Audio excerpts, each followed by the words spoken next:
Hi, it's the M.L.M for the Soul channel, and I have a new topic for today, and it is called How to Bring the Geulah Closer. And before I begin, I just want to say, may the words and expressions of my mouth and the thoughts and meditations of my heart find favor and acceptance before you, Hashem. And some people I thank you've inspired me. I hope they can inspire you as well. We'll have links below this video to their sites. Here, Rabbi Shalom Arush, Rabbi Lazer Brody, Rabbi Yosef Mizrahi, Rabbi Eli Mansour, Rabbi Elon Anava, Rabbi Yuval Ovadia, Rav Daniel Asore, Nisan Baruch Black, David Sachs, Rabbi Michael Skobach, Jewish for Judaism, Rabbi David Asher, and Rabbi Ron Ruvain as well. If you've never checked out this channel before, I will have a link right below this video to my first video that explains what M.L.M for the Soul means, what it stands for, and what I'm doing.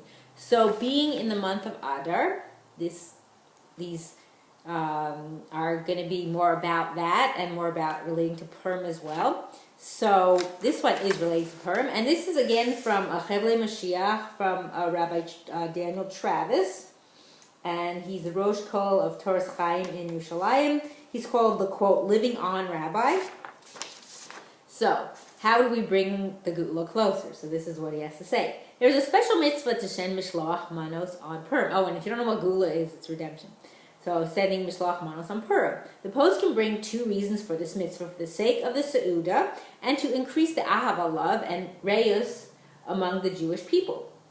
People spend a lot of money on this mitzvah, but I believe that if people understood the deeper meaning of this mitzvah, they can fulfill it lemahadrin for much cheaper. So, the Vilna Gaon in Mishlei says that there are some transgressions that are hated by Hashem: gaiva, sheker, Kazav, and Shvichas Damim. Now I know some are talking about lying, killing, meaning blood, shvicha, slaughtering, meaning hurting somebody, in that sense that you kill them. Gaiva is, why am I not remembering that? Like arrogance, pride. Kazav, I don't remember what that is, or if I know what that is, so. However, there's a final transgression which is called to'eva, mishalech midamin, danim, to cause strife between people. I might be pronouncing that wrong. Excuse me. I'm trying to read the phonetic. It's mishalech midanim. So why is this so bad?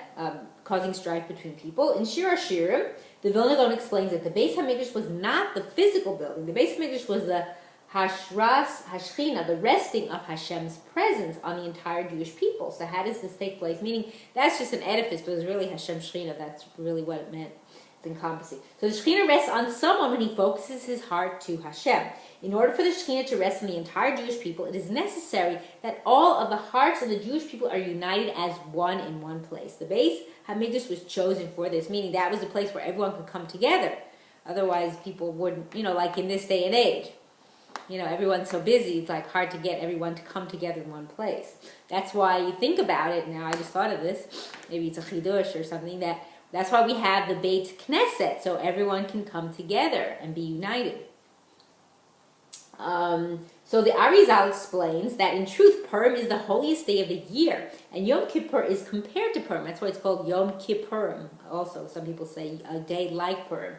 Based on the words of the Vilna Gaon, we can understand that since the hearts of the Jewish people are united to the mitzvot of Purim, we can come to a level that parallels what we had at the time of the Beis HaMikdash. So the more that the Jewish people's heart are united on Purim, the closer we are to having the Shekhinah rest on us, and the closer we are to the Beis HaMikdash. Hence, that's how we can help bring the Geulah closer. So the greatest Hidur in Mishloach Manos does not depend on how much money you spend, but on how much Yichud Halev you bring through your gift, meaning individual heart, meaning it's heartfelt. One woman told me, this is him saying it, not me saying it, that one year she was single and had just moved to Manhattan and did not know a soul. She decided to give a mishloach manos to a woman who owned a kosher restaurant and was working on Purim. The woman, who had never received a mishloach manos before, was so touched she almost cried. She personally did not receive even one mishloach manos that year, but she said the one she gave was the best mishloach manos of her life. Imagine that. This is encourage, you're bringing someone closer, you're making them feel good. So, Mishloach Manos is about uniting our hearts with the hearts of other Jews. The more we accomplish this, the closer we are to having the Beis HaMikdash. The more we bring joy to the hearts of others Through our gifts, the closer we are to the Geulah. And it doesn't have to be something so fancy. Simple, just the thought that counts. You give someone something and it expresses that.